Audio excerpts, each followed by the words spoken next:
तो 16 number question में पूछ रहा है, यदि सॉरी इसमें पूछ रहा है किसी कारण 12 खराब पेन 132 अच्छे पेन में मिल गए हैं। मतलब मान लीजिए यार कोई भी गलती हो गई किसी भी गड़बड़ी से, 132 अच्छे पेन थे और 12 खराब पेन थे, दोनों गलती से एक दूसरे में मिल गए हैं। अब आगे बोल रहा है, केवल देखकर यह नहीं बताया जा सकता कि कोई पेन खराब है या अच्छा है।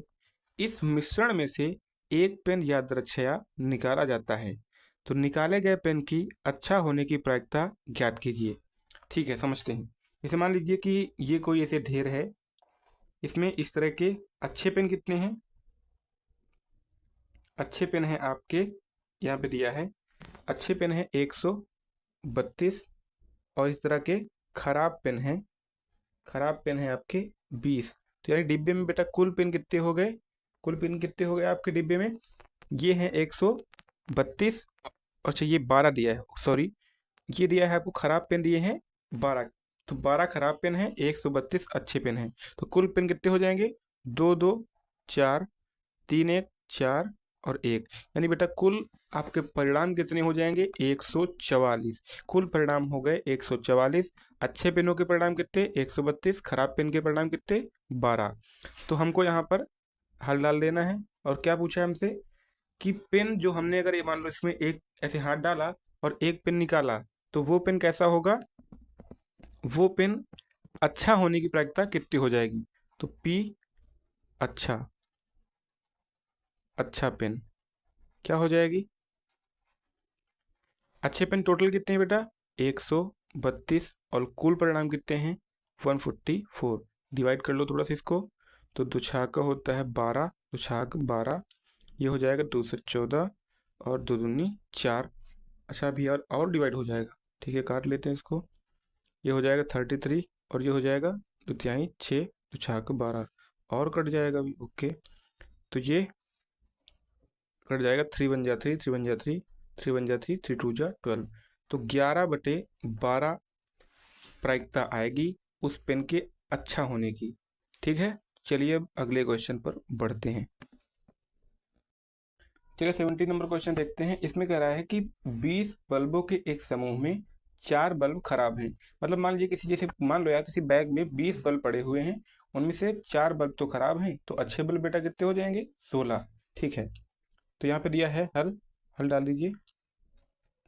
हल फिर हमको दिया है क्या दिया है कि कुल बल्ब, कुल बल्ब अर्थात कुल परिणाम, कुल बल्ब हैं 20। चलिए इधर आगे देखते हैं, थोड़ा सा आगे। कुल बल्ब है हमारे पास 20, जिनमें कि खराब कितने हैं? खराब बल्ब, खराब बल्ब हैं आपके 4। तो यहाँ से निकाल सकते हो कि अच्छे बल्ब कितने होंगे? अच्छे बल्ब हो जाएंगे 20 - 4 यानी कि 16।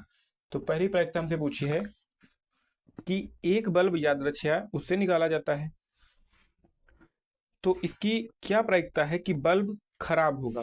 तो ठीक है, तो P खराब, खराब बल्ब क्या होगी? कुल खराब बल्ब कितने हैं बेटा? 4, और कुल बल्ब उस झोले में कितने हैं? 20।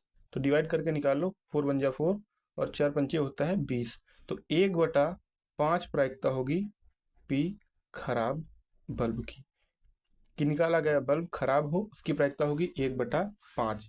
सेकेंड पार्ट में हमसे पूछ रहा है, ध्यान दीजिए कि मान लीजिए, कह रहा है मान लीजिए नंबर 1, मतलब जो पहला ऑप्शन, ये जो पहला ऑप्शन है, इसमें निकाला गया बल्ब खराब नहीं है। ध्यान से क्वेश्चन को समझिए। ठीक है, तो देखो ध्यान से समझो क्या बोल रहा है।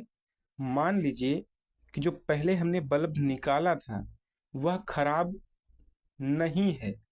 खराब नहीं है मतलब कि वो बल्ब कैसा रहा होगा? अच्छा रहा होगा। तो समझो बेटा कि जो बल्ब पहले निकाला अगर वो खराब नहीं था तो इसका मतलब कैसा रहा होगा? अच्छा रहा होगा। ठीक है, फिर आगे बोल रहा है, तो और इसे निकालने के पश्चात इसे दोबारा बल्बों में नहीं रखा जाता। यानी पहले टोटल बल्ब कितने थे बेटा? 20। इसमें 16 अच्छे थे, 4 खराब थे। अब कह रहा है इसमें जो बल्ब निकाला वो खराब नहीं था, तो कैसा रहा होगा? अच्छा। और कह रहा है ये जो बल्ब निकाला गया इसको दोबारा उसी में नहीं रखा गया, इसको अलग रख दिया गया। तो यानी कि अब अच्छे कितने हो जाएंगे? अब जब वो खराब नहीं था तो अच्छा रहा होगा, तो यानी कि 15 16 थे तो अब 15 अच्छे हो जाएंगे, और 4 आपके कैसे रहेंगे, 4 खराब रहेंगे। क्वेश्चन बोल रहा है कि पहले ऑप्शन में जो बल्ब निकला, मान लीजिए कि पहले ऑप्शन में जो बल्ब निकला वो क्या था, आपका खराब नहीं था। तो बल्ब तो निकाला लेकिन खराब नहीं था, तो कैसा रहा होगा, फिर अच्छा रहा होगा। तो अच्छा रहा होगा, और कह रहा है कि इस बल्ब को निकालने के पश्चात दोबारा उन बल्बों में नहीं रखा जाता। तो यानी कि अब बल्ब कितने बचे, 19 बल्ब बचे, और जब बल्ब खराब नहीं था तो अच्छा रहा होगा। तो टोटल बल्ब थे 16 अच्छे, अब एक अच्छा निकल गया, तो 16 के बाद में 15 अच्छे बच गए और 4 उसमें खराब बच गए। तो अब क्या कंडीशन है कि झोले में जो भी बक्सा है, जो भी समझ लो, उसमें 15 कैसे हैं, अच्छे बल्ब हैं, और 4 कैसे हैं बेटा, खराब बल्ब हैं। और कुल बल्ब कितने हैं, कुल हैं आपके 19, क्योंकि एक बल्ब उसी में नहीं रखा गया, उसको हमने साइड में रख दिया है। अब कह रहा है दूसरा बल्ब इससे अब निकाला जाएगा, ठीक है, दोबारा इसके साथ नहीं मिलाया जाता। अब शेष बल्बों में से एक बल्ब यादृच्छा, यानी कि 19 बल्ब बचे, और एक बल्ब फिर से यादृच्छा निकाला जाता है। इसकी क्या प्रायिकता है कि यह बल्ब खराब नहीं होगा। खराब नहीं होगा अर्थात कि अच्छा की प्रायिकता पूछ रहा है। क्वेश्चन बस घुमा रहा है, डायरेक्ट नहीं बोल रहा है कि बल्ब अच्छे होने की, क्या बोल रहा है, खराब ना होने की। तो खराब ना होने की अर्थात कि अच्छा होने की। तो पी किसकी, अच्छा होने की, पी अच्छा बल्ब की कितनी हो जाएगी, कुल अच्छे बल्ब कितने हैं बेटा, 15, टोटल परिणाम कितने हैं, 19। तो 15/19 हो जाएगी कि दूसरा बल्ब कैसा होगा, आपका अच्छा बल्ब होगा, खराब नहीं होगा। पी अच्छा बोलो या पी खराब ना हो बोलो, बात दोनों सेम है। भाई खराब नहीं होगा तो कैसा होगा, अच्छा होगा, बस वही विपरीत चीजें हैं। बस इसमें बेटा दिमाग कहाँ पे लगाना था कि कुल परिणाम आपके 19 हो जाएंगे, ना कि 20, क्योंकि बल्ब को किनारे रख दिया गया, और अच्छे बल्ब 15 होंगे, ना कि 16, क्योंकि वहां बोला कि मान लीजिए कि निकाला गया बल्ब खराब नहीं था। तो खराब नहीं था तो कैसा रहा होगा, अच्छा। तो यानी खराब तो 4 ही बच जाएंगे, लेकिन अच्छा निकाल दिया तो अच्छा कितने हो जाएंगे, 16 की बजाय 15। बस इसमें ये दिमाग था। चलिए अगला क्वेश्चन पढ़ते हैं। चलिए 18 नंबर क्वेश्चन देखते हैं। इसमें हमसे बोल रहा है कि एक पेटी में 90 डिस्क हैं, ठीक है। मतलब मान लीजिए कोई भी पेटी है, उसमें डिस्क जो है, जैसे पहले जो टीवी आती थी उसमें जो सीडी पड़ती थी, उसको ऐसे मान लीजिए उसकी बात चल रही है। तो उसमें कितने, 90 डिस्क हैं, यानी कुल परिणाम 90 हो गए। ओके, आगे बढ़ते हैं।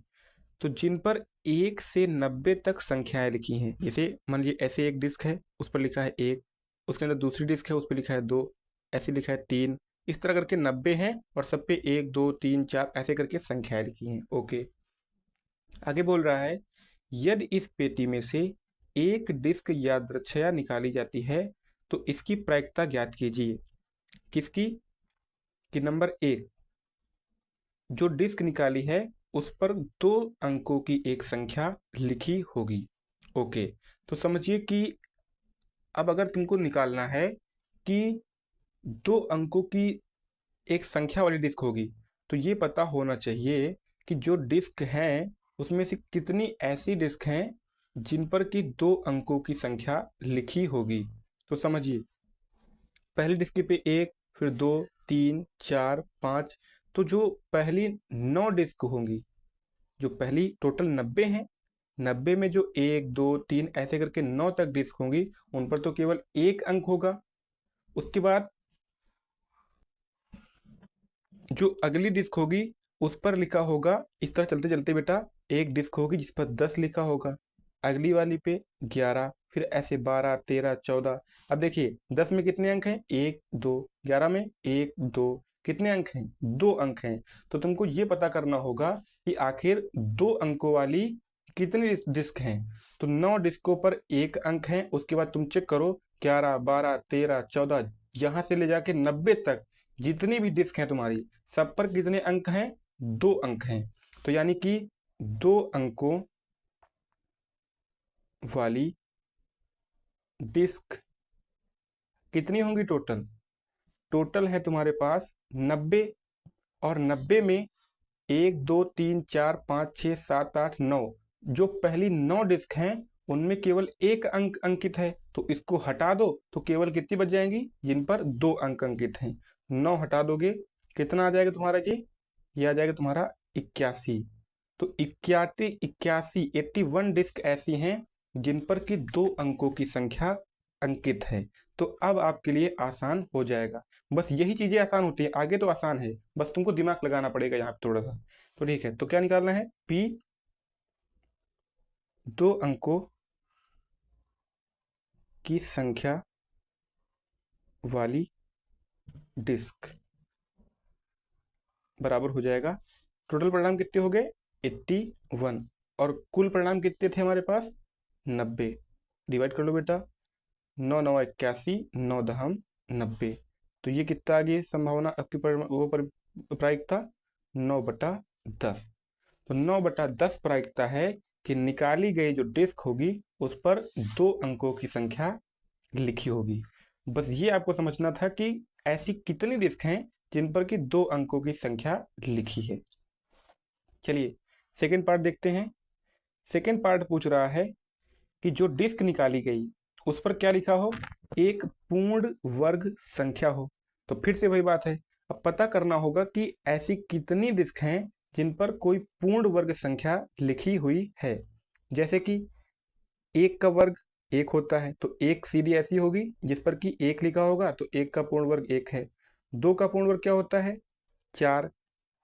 3 का होता है 3 त्रिक को 9, 4 का 4 चौक 16, इस तरह 5 पचे 25, 6 छाक 36, 7 सते 49 और 88 64, 9 9 81, 10 धाम 100 हो जाएगा। 100 तो 100 की तो डिस्क है नहीं हमारे पास, केवल 90 तक हैं। तो केवल कितनी डिस्क हो जाएंगी 1 2 3 4 5 6 7 8 9, मतलब बेटा 9 डिस्क ऐसी होंगी जिन पर पूर्ण वर्ग संख्याएं लिखी होंगी।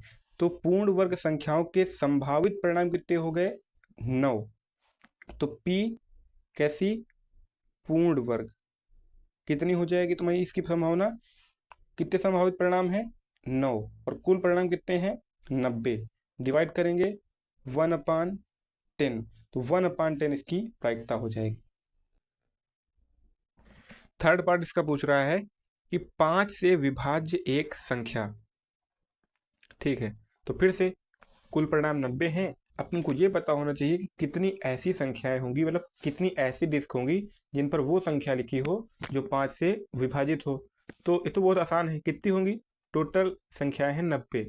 अब 90 को आप एक काम करो 5 से डिवाइड दे दो, तो वही संख्या निकल आएंगी जो 5 से विभाजित होंगी। तो ये हो जाएगा 5 1 5 और 5 40, यानी कि 18 ऐसी डिस्क होंगी जिन पर वो संख्याएं लिखी होंगी जो 5 से विभाजित होंगी। जैसे मान लो पहले डिस्क एक डिस्क होगी 5, इस पे लिखा होगा ऐसे डिस्क पे 5, तो ये हो गया। अगले पे लिखा होगा एक डिस्क पे लिखा होगा 10, एक पे लिखा होगा 15। इस तरह की कुल मिला के 18 डिस्क होंगी जिन पर कि वो संख्याएं लिखी होंगी जो 5 से विभाजित होंगी। तो यानी कि P 5 से विभाजित, इसकी क्या प्रायिकता होगी, टोटल कितनी निकला है 18, कुल परिणाम बेटा कितने हैं 90, काटो कितना हो जाएगा 18 पंचे 90, तो 1/5 प्रायिकता आ जाएगी थर्ड ऑप्शन की, कि जो डिस्क होगी वो निकाली गई डिस्क क्या हो 5 से विभाजित संख्या उस पर लिखी हो। ठीक है, ये बहुत इंपॉर्टेंट क्वेश्चन है, जितने मैं आपको पढ़ा रहा हूँ ये हर साल आते हैं, तो इनको बहुत शानदार तरीके से तैयार करिए। जो क्वेश्चन ना आ रहा हो बस उस पर एक बार दिमाग लगा के ट्राई करिए थोड़ा सा, क्योंकि प्रायिकता में दिमाग ही है पूरा। दिमाग लगाओगे और कंसंट्रेशन दोगे, सोचोगे पूरा, तब आपको समझ में आएगा। चलिए अगला क्वेश्चन देखते हैं। चलिए अगला क्वेश्चन देखते हैं। इसमें कह रहा है एक बच्चे के पास एक ऐसा पासा है जिसके फलकों पर निम्नलिखित अक्षर अंकित हैं। मतलब बेटा कुछ नहीं है, जैसे मान लीजिए पासा है, उसके पास थोड़ा सा स्पेशल पासा है। जैसे नॉर्मल में क्या होता है एक तरफ 1 2 3 ऐसे लिखा होता है, तो उसमें क्या है जैसे मान लीजिए पासा है, नॉर्मली क्या होता है, नॉर्मली होता है इस पे 1 लिखा है, 2 लिखा है, 3, एक तरफ 4, एक तरफ 5, एक तरफ 6 होता है। बस इसमें थोड़ा सा क्या है कि बच्चे के पास जो पासा है ये तो क्या है, ये सामान्यतया बात चल रही है हम लोग की, सामान्य कि हमेशा ऐसा ही होता है। बट पासा ऐसा जो किसके पास है, बच्चे के पास है। मान लो यार वो कहीं से लाया है, तो उसके पास एक स्पेशल पासा है जिस पर क्या लिखा हुआ है एक तरफ तो एक फेस पे उस पे लिखा है ए, दूसरे फेस पे लिखा है बी, तीसरे फेस पे लिखा है सी, चौथे फेस पे लिखा है डी, पांचवें फेस पे लिखा है ई, और फिर से लास्ट वाले फेस पर लिखा है ए। यानी कि इसमें देखो ध्यान दो, 2 बार ए आ रहा है बेटा, ठीक है। इसमें जबकि कोई भी संख्या दोबारा रिपीट नहीं होती थी। इसमें क्या है कि एक तरफ ए लिखा है, दूसरी तरफ बी, फिर सी, डी, ई, और एक तरफ फिर से ए लिखा है, ठीक है। तो कह रहा है इस पासे को एक बार फेंका जाता है। ध्यान दे लो, पहले कुल परिणाम कितने हैं, 1 2 3 4 5 6, परिणाम तो अभी भी 6 ही हैं, ठीक है। तो कह रहा है पासे को एक बार उछाला जाता है तो क्या प्रायिकता है, नंबर 1 कि क्या प्राप्त हो, ए प्राप्त हो, कोई दिक्कत नहीं है। तो कुल संभावित परिणाम कितने हैं, कितने हैं ए के लिए, किसके लिए, ए की बात कर रहे हैं, फॉर ए कितने हैं, ए कितने बार आया है, एक, और कहाँ पर 2 बार, तो ए कितने बार आ सकता है, 2 बार। और कुल परिणाम बेटा कितने हैं, कुल परिणाम है आपके 6। तो पी ए, यानी हमने पासा उछाला और क्या आ जाए ऊपर, ए, उसकी संभावना क्या होगी, ए कितने हैं, 2 बार, तो 2 ऊपर, कुल परिणाम कितने, 6, डिवाइड दे लो 1/3। तो 1/3 संभावना है या प्रायिकता है कि पासे को उछालने पर ए प्राप्त हो। दूसरा ऑप्शन हमसे पूछ रहा है कि डी प्राप्त हो, तो पी डी, तो वही पता होना चाहिए कि डी है कितनी बार, देख लो डी केवल और केवल एक बार है। टोटल संभावनाएं कितनी हैं, 6, तो 1/6 प्रायिकता होगी डी के आने की, ठीक है। चलिए अगले क्वेश्चन पे बढ़ते हैं। ये जितने भी क्वेश्चन बता रहा हूँ बार बार रिपीट कर रहा हूँ, मोस्ट इंपॉर्टेंट क्वेश्चन हैं। चलिए अगला क्वेश्चन देखता हूँ। चलिए 20 नंबर क्वेश्चन देखते हैं। अब पूरा कंसंट्रेशन यहाँ पे होना चाहिए, नहीं तो 20 नंबर क्वेश्चन समझ भी बच्चों को नहीं आता है। ध्यान समझिए, इसमें हमसे कह रहा है मान लीजिए आप एक पासे को आकृति मैं आपको यहाँ पर बना के दिखाई दे रहा हूँ। यहाँ पर हमको एक आयत जैसा स्ट्रक्चर दे रखा है ऐसे, इसमें हमको इसकी लंबाई बेटा दे रखी है 3 मीटर और चौड़ाई बेटा दे रखी है इसकी 2 मीटर। इसके अंदर इसने एक ऐसे वृत्त बना रखा है जिसका इसका व्यास हमको दे रखा है कितना, 1 मीटर। तो त्रिज्या आप समझ सकते हैं, त्रिज्या कितनी हो जाएगी, r बराबर हो जाएगा 1/2 मीटर। ओके, ठीक है। तो ध्यान समझिए, आयताकार ये आपको मैंने दिखा दिया कि इस ऐसा हमको दे रखा है। तो कह रहा है मान लीजिए एक पासे को आकृति इसमें क्षेत्र में यादृच्छया रूप से गिराते हैं। मतलब एक पासा मान लो आपके हाथ में है ऐसे, इसको ऐसे किया और ऐसे करके इसके ऊपर हमने ऐसे गिरा दिया। तो कह रहा है इसकी क्या प्रायिकता है कि वह पासा 1 मीटर व्यास वाले वृत्त के अंदर गिरेगा। अब समझिए, एक पासा है तुम्हारे पास, पासे को ऐसे पकड़ा और यहाँ पर छोड़ा। अब बेटा क्या संभावना है कि पासा यहाँ गिरेगा, यहाँ भी गिर सकता है, यहाँ भी, यहाँ भी, यहाँ भी, लेकिन कह रहा है क्या प्रायिकता है कि वो पासा यहाँ पर गिरेगा। बहुत ध्यान से समझिए कैसे निकालोगे। तो ये लगेगा एरिया से, देखो कैसे, कुल, इसे हम प्रायिकता बराबर क्या होता है, संभावित और नीचे कुल परिणाम। तो कुल परिणाम क्या है, कुल परिणाम बेटा ध्यान से समझो, कुल परिणाम यहाँ पर है इस पूरे आयत का क्षेत्रफल। ये पूरा आयत का क्षेत्रफल क्या हो जाएगा, कुल परिणाम। और ये सर्कल का एरिया क्या हो जाएगा, सर्कल के लिए संभावित परिणाम। तो सर्कल का एरिया रखेंगे ऊपर, कुल परिणाम रखेंगे नीचे, तो हमारा निकल आएगा कि वो पासा सर्कल पर गिरेगा, इसकी संभावना क्या होगी। समझ रहे हैं। तो कुल परिणाम कैसे निकालोगे, कुल परिणाम बराबर होगा आयत का क्षेत्रफल, ठीक है। तो कुल परिणाम आयत का क्षेत्रफल क्या होगा, 3 × 2 कितना हो जाएगा, 6 मीटर स्क्वायर। तो कुल परिणाम हो गया 6 मीटर स्क्वायर। अब हमको निकालना है सर्कल के बारे में, तो पता होना चाहिए कि सर्कल का क्षेत्रफल कितना होगा। तो सर्कल का क्षेत्रफल ऊपर रख देंगे और आपका रेक्टेंगल का या इसका क्षेत्रफल नीचे रख देंगे तो वो निकल आएगा कि इस एरिया में गिरेगा, इसकी संभावना कितनी होगी। तो वृत्त का क्षेत्रफल या फिर इसको बोल सकते हो कि ये कितना है, जिसको बोल सकते हो संभावित परिणाम, कि क्या चांस है कि यहाँ पर वृत्त पर आएगा। ठीक है, कितना हो जाएगा, वृत्त का क्षेत्रफल होता है पाई आर स्क्वायर। ये हो जाएगा पाई, आर की वैल्यू बेटा कितनी है 1/2 मीटर, स्क्वायर कर दो, ये हो जाएगा पाई अपान 4। ठीक है, तो किसकी, पासे की वृत्त के अंदर गिरने की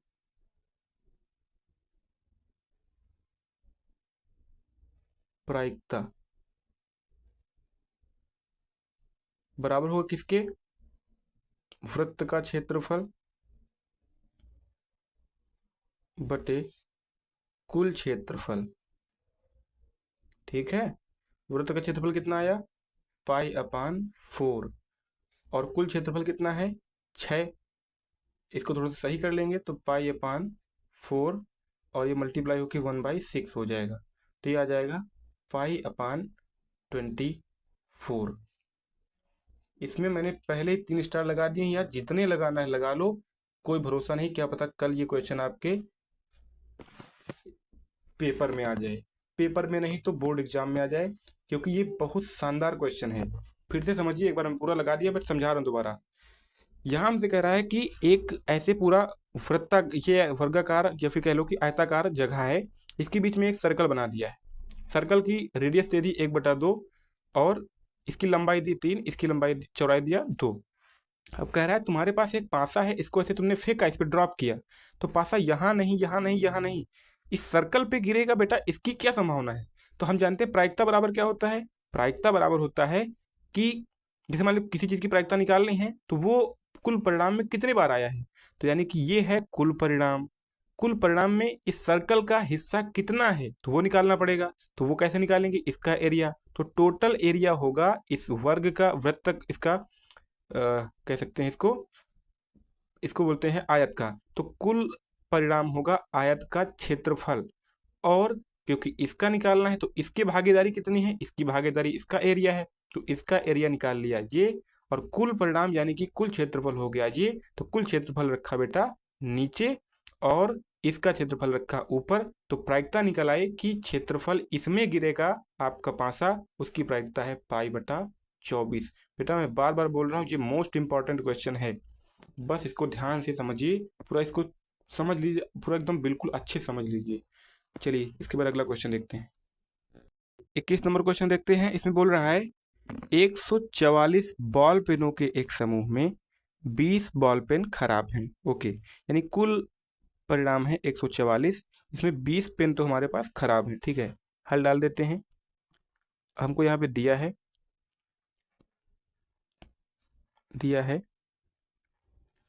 कुल पेन है 144, जिसमें कि खराब कितने हैं 20। खराब पेन है 20, तो बेटा अच्छे पेन आप घटा के निकाल सकते हो, आवश्यकता लगेगी तो वहीं पे निकाल लेंगे। अब कह रहा है कि और क्या है, शेष अच्छे हैं। ओके, आगे बोल रहा है आप वही पेन खरीदना चाहोगे जो अच्छा हो। यार जाहिर सी बात है, अगर मैं पैसे दूंगा तो अच्छे पेन लूंगा, सही है। आगे बोल रहा है परंतु खराब पेन आप खरीदना नहीं चाहोगे। ठीक है, बिल्कुल सही बात है। आगे बोल रहा है दुकानदार इन पेनों में से यादृच्छया एक पेन निकाल कर आपको देता है। पेन उठाया दुकानदार ने, आपको एक पेन दिया। आगे बोल रहा है इसकी क्या प्रायिकता है कि आप पेन खरीदेंगे, और दूसरा पूछ रहा है वह पेन नहीं खरीदेंगे। तो यार पेन हम कब खरीदेंगे, जब पेन, देखो बस डायरेक्ट हमसे ये नहीं पूछ रहा है और घुमा करके पूछ रहा है। अरे यार क्वेश्चन जैसे पहला पूछ रहा है कि आप वह पेन खरीदेंगे, इसकी प्रायिकता क्या है, मैं कब पेन खरीदूंगा। यार जब पेन अच्छा होगा, तो डायरेक्ट क्वेश्चन ये नहीं बोल रहा है कि पेन के अच्छा होने की प्रायिकता कितना है, घुमा के क्वेश्चन पूछ रहा है कि आप पेन खरीदेंगे तो इसकी प्रायिकता क्या होगी। तो मैं पेन तब खरीदूंगा जब पेन अच्छा होगा, यानी कि क्वेश्चन जो पहला है ये घुमा करके कुछ नहीं, केवल ये पूछना चाहता है कि पेन के अच्छा होने की प्रायिकता कितना है, और सेकंड में पूछ रहा है आप वह पेन नहीं खरीदेंगे, इसकी प्रायिकता कितनी है। तो मैं वह पेन कब नहीं खरीदूंगा, जब पेन अच्छा नहीं होगा।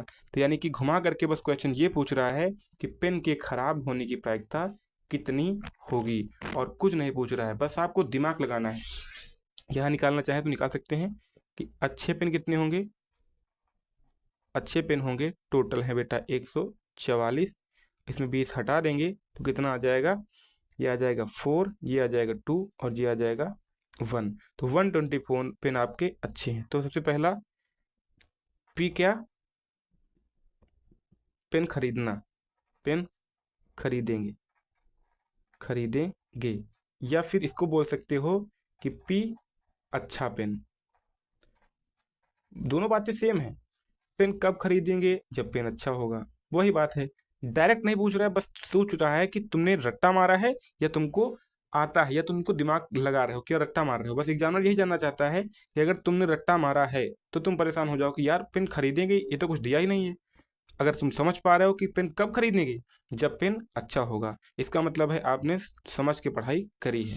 तो चलिए क्या हो जाएंगे, तो कुल परिणाम कितने हैं अच्छे पेन के, अच्छे पेन के हैं टोटल 124, और कुल परिणाम कितने हैं 144। इसको डिवाइड कर लो, इसको काट देंगे हम लोग कितने से, काट लो 2 से, काट लो 2 छाक 12, 2 दूनी 4, और ये 2 4 2 14, 2 दूनी 4, और काट लो इसको, हो जाएगा 2 तिहाई 6, 2 1 1, और 2 तिहाई 6, 2 छाक 12, और कटेगा, अब ये और नहीं कटेगा।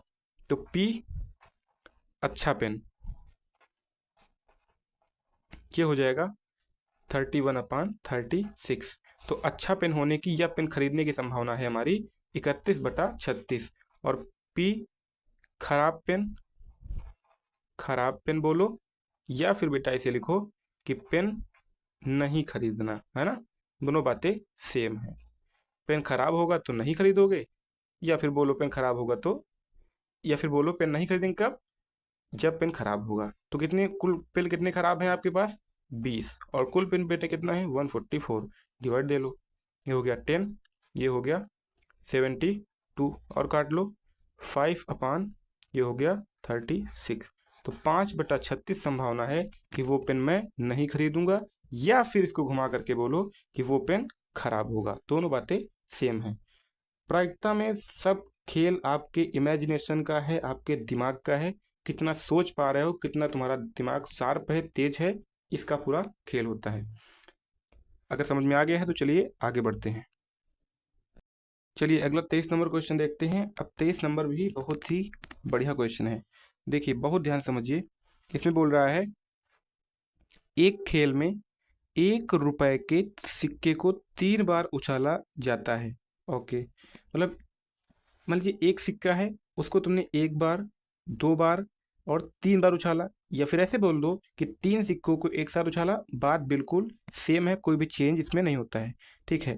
तो कोई खेल है उसमें एक सिक्के को 3 बार उछाला जाता है, ठीक है। तो पहले समझिए कि कुल परिणाम कितने हो सकते हैं। देखिए हल डाल दीजिए, यहाँ पे लिखो कुल परिणाम, कुल परिणाम। आता है तब भी अच्छी बात है, नहीं आता तो तुरंत सीख लीजिए। अब देखिए क्या क्या संभावनाएं हैं, कि जैसे मान लीजिए आपने सिक्का उछाला तो क्या संभावनाएं बन सकती हैं। देखो मैं पहले बना के दिखा दे रहा हूँ, फिर समझ जाता हूँ।